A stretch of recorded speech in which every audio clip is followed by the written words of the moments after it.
85.000 работници се уште работат на црно надвор од системот. Законот за работно ангажирање, кој од вчера стапи во сила, според министерот Дурмиши, треба суштински да ги промени овие бројки, а околу 17.000 работници конечно да влезат во системот. Законот овозможува ангажирање на вработени, невработени, студенти, ученици и пензионери без губење на нивните веќе стекнати права. Корисниците на гарантирана минимална помош не ги губат социјалните и детските права. Невработените не се бришат од евиденција и не го губат паричниот надоместок.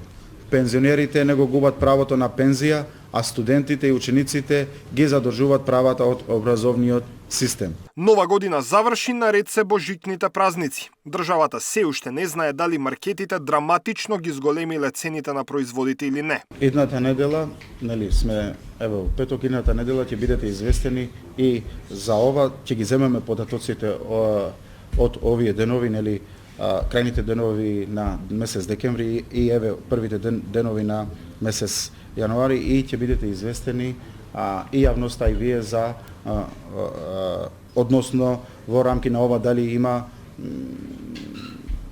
девијатно однесување од трговците или зголемување на цените.